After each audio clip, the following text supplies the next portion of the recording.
Vous m'entendez? Très bien. Bonjour à tous, ravi d'être parmi vous aujourd'hui pour un panel qui traite de l'intelligence artificielle et du coup d'un sujet qui fait parler tout le monde. Vraiment, c'est un sujet qui fait parler d'un niveau pays, gouvernement, niveau État, niveau également, on va dire, universitaire, doctorant, etc. Mais également, il fait parler tout le monde, les citoyens, avec l'utilisation aujourd'hui qui s'est généralisée.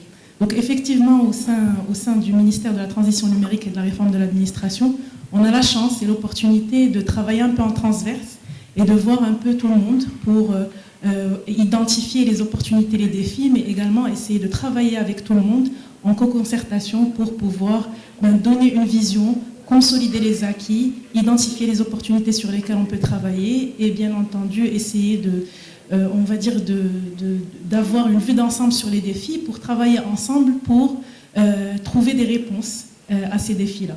Donc effectivement, moi j'ai envie de commencer déjà par une petite introduction sur l'intelligence artificielle et comment moi personnellement je vois les choses.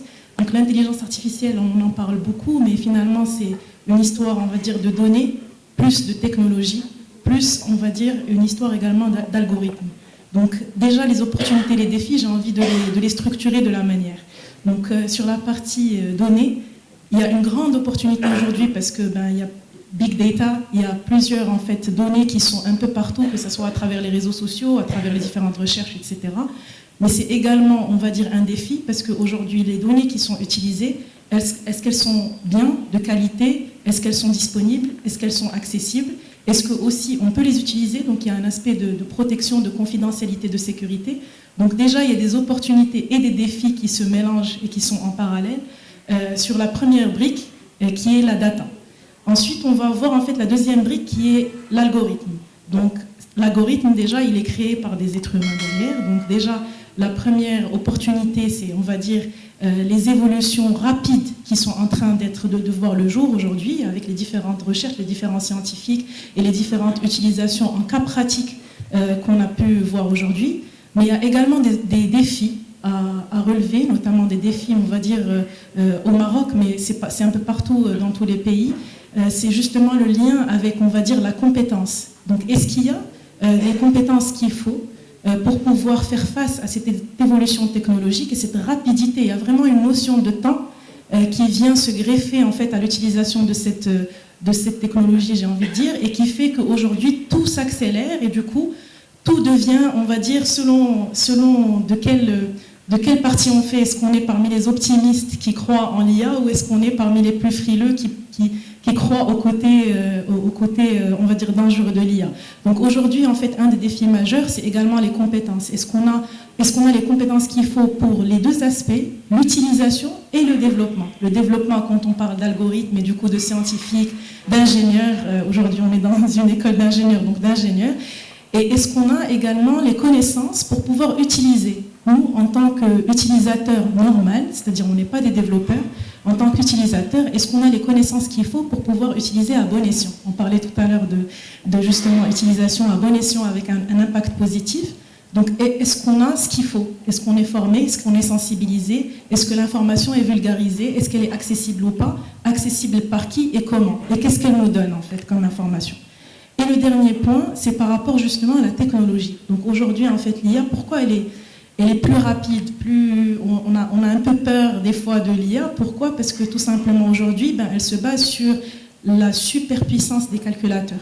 Donc aujourd'hui, en fait, c'est ce que peut faire l'humain je ne sais pas, son apprentissage, il peut le faire en plusieurs années. L'intelligence artificielle, l'apprentissage via justement le deep learning, machine learning, etc., elle peut le faire beaucoup plus rapidement. Donc ça parle de jours, voire de secondes, voire de minutes, au lieu d'années pour un être humain pour apprendre justement rapidement. Donc aujourd'hui, les opportunités et les défis par rapport à la technologie, c'est justement avoir en fait ce qu'il faut pour pouvoir accompagner ce développement de l'IA et cette utilisation de l'IA. Donc tout ce qui touche justement on parlait de data, on parle également de cloud, on parle également de connectivité, on parle d'énormément d'éléments qui font que aujourd'hui, il y a des opportunités à saisir. C'est un virage à ne pas louper pour le Maroc, mais c'est également des défis à soulever ensemble. Donc je ne sais pas si j'ai répondu à la question, mais en tout cas c'est une vision un peu transversale. Justement, Zine, par rapport à ce que tu dis, dès lors que vous êtes au niveau du ministère et qu'il y a cette lecture plurielle justement sur les opportunités, sur les défis, et j'aime beaucoup le parallèle entre les techno-optimistes ou les techno-pessimistes, ceux qui se disent, mais je pense que tous ceux qui sont là, c'est dans la logique des techno-optimistes qui peuvent considérer que l'IA, avec tout ce que nous pouvons faire, c'est un levier de transformation pour plus de performance. Vous avez certainement imaginé, réfléchi, co-construit toute cette réflexion avec un écosystème pluriel. Et donc, la composition de la vision, elle est venue justement de façon élargie. Vous avez fait des concertations avec toutes les parties prenantes. Oui, effectivement. Donc, on a travaillé en fait sur un projet avec l'UNESCO. Je pense que la salle est au fait justement de la recommandation qui a été déployée par l'UNESCO et dont 193 voire 195 pays membres ont adhéré à cette recommandation. C'est autour de l'éthique de l'intelligence artificielle. Donc on a travaillé avec l'UNESCO justement pour pouvoir se poser les questions sur l'utilisation et le développement responsable de l'intelligence artificielle. La technologie est là, elle avance, elle évolue à sa manière avec les big players, mais comment justement au niveau Maroc on peut s'assurer qu'il y a une utilisation et un développement responsable de cette technologie. Donc effectivement, pour qu'on puisse déployer le projet, on a travaillé, on a fait pas mal de réunions de concertation, on a fait des ateliers thématiques et spécifiques, on a fait un colloque national, bientôt on va faire un forum national également.